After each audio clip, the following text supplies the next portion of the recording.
Olá, boa noite, está no ar a retrospectiva 2015 da RPB. Esse ano nos reservou grandes surpresas, sejam elas no Brasil ou no mundo. Muitos dizem que 2015 foi um ano a ser esquecido, mas na verdade 2015 foi um ano que as máscaras caíram, o senso de justiça ressurgiu. Mostramos que para defender aquilo que já conquistamos e lutarmos por mais conquistas, os filhos desse solo não irão hesitar e não mais irão se satisfazer com pouco. E a partir de agora, iremos fazer uma viagem em rumo ao passado para revermos tudo que foi notícia nesse ano de 2015. Iremos começar falando do Brasil. Um instrutor de voo brasileiro, Marcos Archer, foi executado na Indonésia em 17 de janeiro após ser condenado ao fuzilamento por tráfico de drogas na Indonésia. Ele estava preso desde 2004 por tentar entrar no país com 13 quilos de cocaína. Em 28 de abril, o brasileiro Rodrigo Goulart foi executado na Indonésia, junto com outros 7 condenados estrangeiros, e o paranaense havia sido preso em 2004 com 6 quilos de cocaína escondidos em uma prancha de surf. No dia 27 de abril, a ex-guerrilheira Etne Romeu, a única sobrevivente da Casa da Morte, o centro de torturas do Exército nos anos 70, morreu aos 72 anos. No dia 15 de outubro, também morreu o coronel reformado Carlos Ustra, apontado como responsável por perseguições, torturas e mortes. No dia 18 de agosto, uma série de ataques em cidades da Grande São Paulo deixou ao menos 18 mortos. Osasco registrou o maior número, que foram 15, e outras 6 foram em Barueri. No dia 5 de novembro, o rompimento de uma barragem de rejeitos da mineradora Samarco criou uma imensa onda de lama e causou muita destruição, com mortes no município de Mariana, Minas Gerais. A tragédia poluiu o Rio Doce, causando a morte de espécies da fauna e flora locais. A economia brasileira em 2015 teve um pior desempenho em um quarto de século, desde 1990, quando o Plano Collor fez com o confisco das poupanças. A recessão deve ser de 3,62%, segundo o último boletim do Banco Central. O Produto Interno Bruto do Brasil, o PIB, não cresce há 6 trimestres e a previsão é de que esse ciclo dure 11 trimestres. O ministro Joaquim Levy assumiu a Fazenda com um firme discurso de política fiscal austera, com cortes de gastos e possível aumento de impostos. Mesmo assim, Levy sofreu derrotas como o ICMS e a CPMF. Na reta final, o governo reduziu a meta de superávit primário, a economia para pagar os juros da dívida pública, de 0,7% do PIB em 2016 para 0,5%. Em 18 de dezembro, Joaquim Levy deixou o Ministério da Fazenda com apenas 11 meses no cargo. Em seu lugar, foi escolhido o então ministro do Planejamento, Nelson Barbosa. O mercado de trabalho brasileiro foi atingido em cheio em 2015 pela recessão, o aumento dos juros e pelo ajuste fiscal. O desemprego no Brasil disparou de 6,8% no terceiro trimestre de 2014 para 8,9% no terceiro trimestre de 2015, sendo assim uma maior taxa no período desde o início da série histórica de 2012. Em um ano que pouco mais de 2 milhões de trabalhadores entraram para o contingente de desempregados.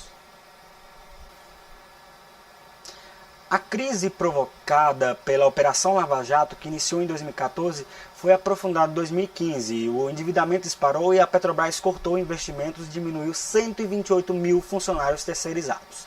O escândalo chegou a atingir grandes consultoras do país e até um banqueiro da BTG, o André Esteves. No dia 16 de dezembro, o Brasil perdeu totalmente o grau de investimento quando a agência Fitch Ratings rebaixou a nota soberana do país. Em setembro, a Standard & Poor's já tinha considerado o grau especulativo e dessa maneira o Brasil perdeu o selo de bom pagador, e o que deve diminuir os investimentos no país.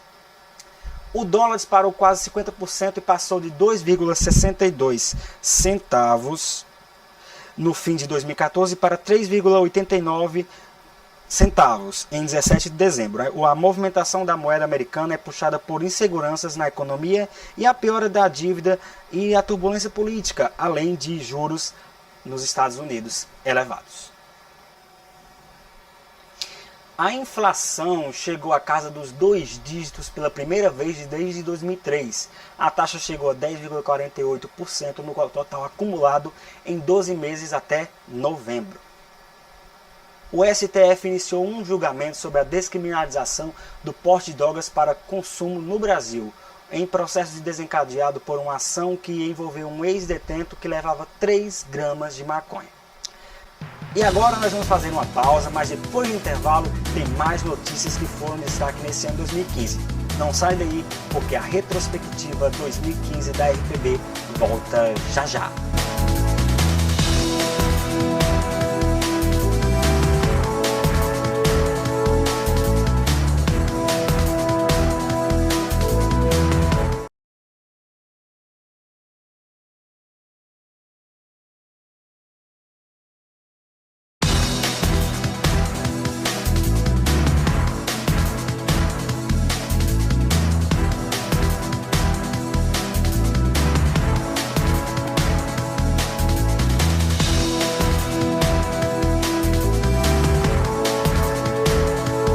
Voltamos em ritmo alucinante nessa retrospectiva 2015 da RPB. E agora iremos falar sobre tudo que foi destaque em 2015, se tratando de Brasil, que foi a política. Reeleita para o seu segundo mandato em 2014, Dilma Rousseff do PT toma posse no dia 1º de janeiro com grandes desafios, como domar a inflação, retomar o crescimento econômico e reequilibrar as contas públicas em meio também às denúncias dos seus aliados do governo na Operação Lava Jato. No dia 14 de janeiro, o ex-diretor internacional da Petrobras, Nestor Severo, é preso de maneira preventiva ao chegar no Rio de Janeiro, desembarcando de Londres. Na 10ª fase da Lava Jato, Renato Duque, ex-diretor de serviços da Petrobras, voltou a ser preso. Foi constatado pelo Ministério Público que ele tinha contas secretas na Suíça no valor de 20 milhões de euros que foram esvaziadas e transferidas posteriormente para o Principado de Mônaco. No dia 15 de março, mais de 2 milhões de pessoas participaram de um protesto contra a administração da presidente Dilma Rousseff e pelo combate à corrupção. As manifestações ocorreram em todos os estados do Brasil e no Distrito Federal. No dia 15 de abril, o ex-tesoureiro do PT, João Vacari Neto, foi preso. Os investigadores detectaram vários depósitos suspeitos nas contas da mulher e da cunhada, o que seriam indícios de lavagem de dinheiro. Foram presos no dia 19 de junho pela Polícia Federal, através da Operação Lava Jato, os presidentes das empreiteiras Odebrecht, Marcelo Odebrecht, e da Andrade Gutierrez, Otávio Azevedo. Em 17 de julho, a Polícia Federal deflagrou uma operação para cumprir 53 mandados de busca e apreensão expedidos pelo Supremo Tribunal Federal contra políticos com foro privilegiado que foram alvo de 6 inquéritos instaurados na Corte a partir da Lava Jato. Um carro de luxo foi apreendido na residência do ex-presidente Fernando Collor no dia 15 de dezembro. Os endereços de Eduardo Cunha, presidente da Câmara, foram vasculhados pela Polícia Federal. Na 17ª fase da Operação Lava Jato, em 3 de agosto, foi preso o ex-ministro e chefe da Casa Civil, José Dirceu. Ele é acusado de crimes relacionados a contratos com o poder público e a Petrobras. Com 320 votos favoráveis, o plenário da Câmara dos Deputados aprovou em 19 de agosto a PEC 171/93, que diminui a maioridade penal de 18 para 16 anos. Era necessário 308 votos para que fosse aprovada a proposta, que vai agora à votação no Senado. Em 20 de agosto, o deputado Eduardo Cunha, do PMDB do Rio de Janeiro, se tornou o primeiro presidente da Câmara em exercício a ser denunciado pelo Ministério Público. A denúncia enviada ao Supremo Tribunal Federal pelo Procurador-Geral da República, Rodrigo Janot, afirma que Cunha recebeu propina de 5 milhões e o deputado é acusado ainda de corrupção passiva e lavagem de dinheiro. Foi anunciado em 2 de outubro pela presidente Dilma Rousseff um corte de 8 ministérios, a redução de 10% do salário dos ministros e o fim de 3 mil cargos de confiança, a redução de 20% nos gastos de custeio e a extinção de 30 secretarias, promovendo uma reforma ministerial. Dilma retirou a Luiz Mercadante da Casa Civil e colocou na educação, demitiu Renato Janine Ribeiro. O governo, que tem o slogan de Pátria Educadora, teve 4 ministros da educação só nesse ano. Em 24 de novembro, a 21ª fase da Lava Jato prendeu em Brasília o pecuarista José Carlos Bonlai. Ele iria depor no mesmo dia na CPI do BNDES. O senador Delcídio do Amaral, do PT do Mato Grosso do Sul, líder do governo, foi preso preventivamente no dia 26 de novembro em Brasília. O senador é acusado de tentar obstruir investigações da Lava Jato, ameaçando os parentes do ex-diretor internacional da Petrobras, Nestor Severo, e de ter oferecido a ele ajuda para fugir do país e para não revelar nada do esquema de corrupção. O presidente da Câmara, Eduardo Cunha, anunciou no dia 2 de dezembro que abriria o processo de impeachment contra a presidente Dilma. O pedido elaborado por juristas e é protocolado em outubro, baseou-se nas pedaladas fiscais que, segundo o Ministério Público, junto com o Tribunal de Contas da União, se repetiram também em 2015. No dia 16 de dezembro, o Procurador-Geral da República, Rodrigo Janot, pediu ao Supremo Tribunal Federal o afastamento de Eduardo Cunha do cargo de deputado e da função de presidente da Câmara. A alegação de Janot foi de que Cunha criou um balcão de negócios na casa e vendeu atos legislativos e tumultuou a elaboração de leis. Nós vamos agora para um rápido intervalo comercial e voltamos em instantes para falar sobre as notícias que foram destaque em todo o mundo. É a retrospectiva 2015 da RPB. Eu volto já já.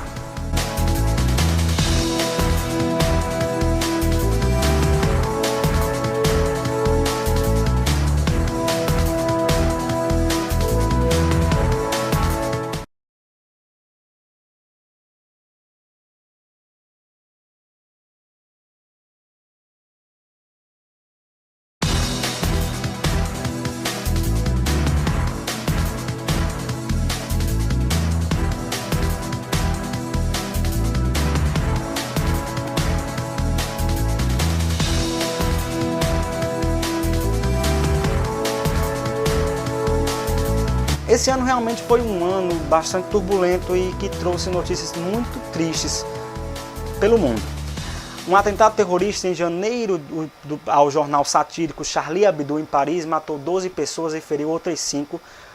2 irmãos entraram na redação e abriram fogo. O ataque foi em represália a uma charge do profeta Maomé publicada no jornal. Outras 5 pessoas foram mortas na mesma semana em outros ataques. Vejam algumas das charges do jornal satírico Charlie Hebdo. Em pouco tempo, o Nepal sofreu 2 fortes tremores. Em abril, 7,5 mil pessoas morreram e outras 15 mil ficaram feridas após um abalo de 7,8 graus de magnitude. Em maio, o país voltou a ser atingido por um terremoto que deixou ao menos 96 mortos e mais de 1.000 feridos. Os incidentes causaram comoção mundial e fez surgir uma grande onda solidária a favor do país.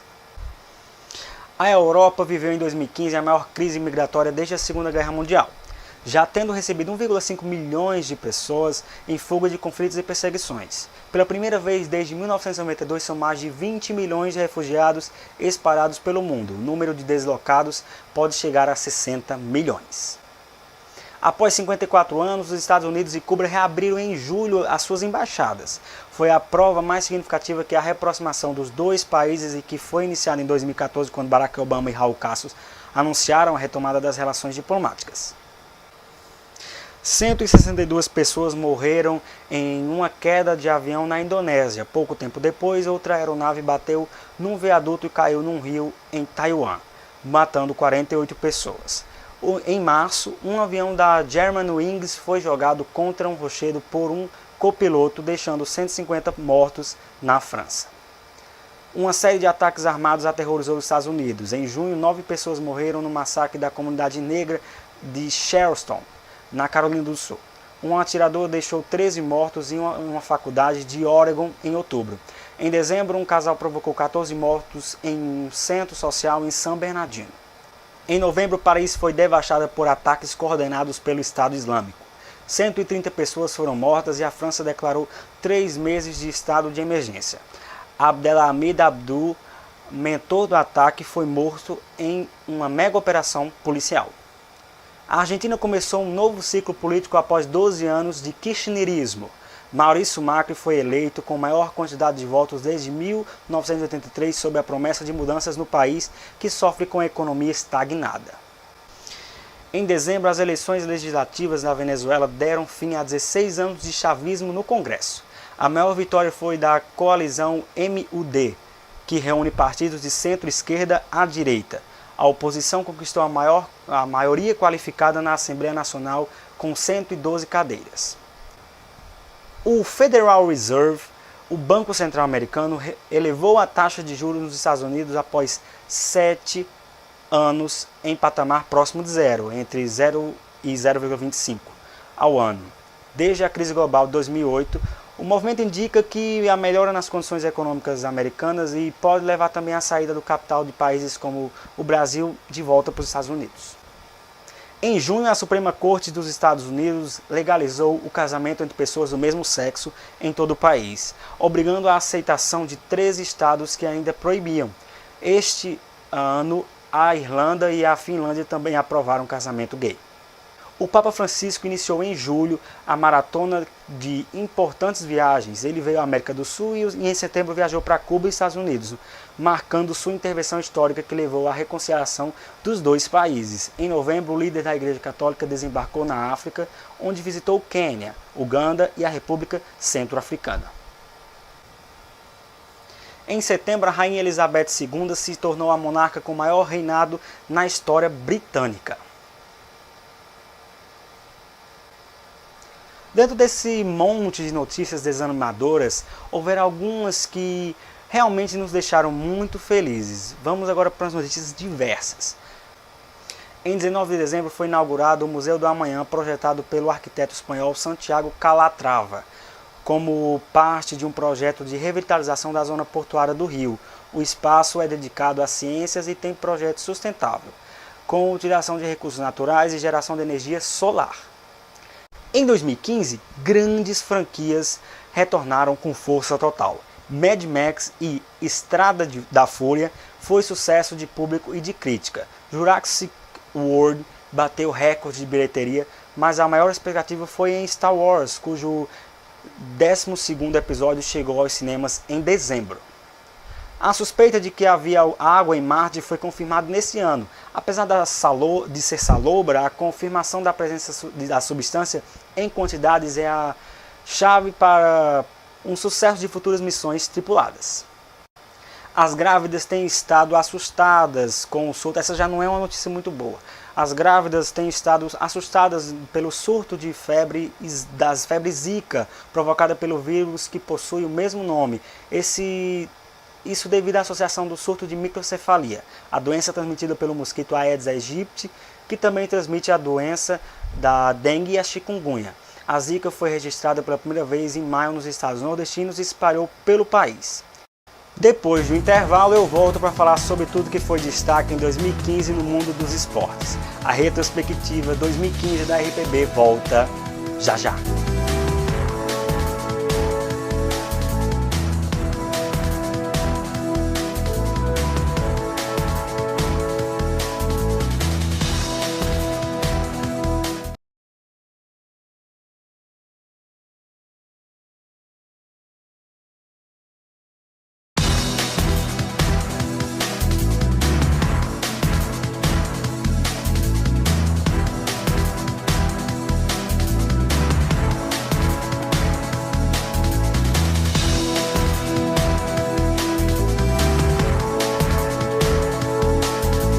Voltamos com a nossa retrospectiva 2015 e vamos agora falar dos destaques do esporte. Um ano depois que Gabriel Medina ter sido campeão, Adriano de Souza, o mineirinho, levantou o troféu do título mundial de surf. A vitória foi na mítica Pipeline, no Havaí, onde estão as ondas mais famosas e perigosas dos circuitos. Em 2015 foram revelados os negócios escusos do futebol em diversos escândalos. Dirigentes e empresários foram presos. Joseph Blatter foi suspenso da presidência da FIFA e Michel Platini da UEFA. O volume em propina desde 1990 é estimado em 800 milhões. Os escândalos trouxeram à tona a lama e também na CBF. O vice José Maria Marim foi preso na Suíça, sendo deportado depois para os Estados Unidos. O presidente Marco Polo Del Nero, com medo, nem saiu mais do Brasil. Pela primeira vez, Neymar se tornou finalista do prêmio de melhor jogador da FIFA. O craque em 2015 foi campeão espanhol da Copa do Rei da Liga dos Campeões pelo Barcelona. O Palmeiras conquistou o primeiro título em sua nova casa, o tricampeonato da Copa do Brasil. Já o Corinthians conquistou o hexacampeonato brasileiro. 2015 também nos deixou muitas perdas. Vamos relembrar alguns dos ilustres que nos deixaram nesse ano. Marília Pêra, Antônio Abujanra, Jorge Loredo, Carlos Manga, Sandra Moreira, Bete Lago, Enesita Barroso, Bibi King, Luiz Paulo Conde, Cristiano Araújo, Ioná Magalhães, Cláudio Marzo, Elias Gleiser, Roberto Talma, Sara Correa, Tommy Otake, Luiz Carlos Miele, Olacir de Moraes, Juvenal Juvencio, Leonardo Nimoy, José Rico, Issami Tiba, Omar Sharif, Nuno Melo, Selma do Coco, Marco Rossi, Lúcio Flávio de Oliveira, Clóvis Fernandes, o gaúcho da Copa, Alfredo Halpern, Zito, Satoru Iwata. A retrospectiva 2015 da RPB chegou ao fim. Nós da RPB desejamos a todos que colaboraram para a emissora no ano 2015 e para todos que nos assistem um excelente ano novo. Que 2016 seja um ano de muito sucesso, superação, conquistas e que a sintonia entre a gente e você seja ainda maior. Muito obrigado pela sua audiência e uma ótima noite a todos.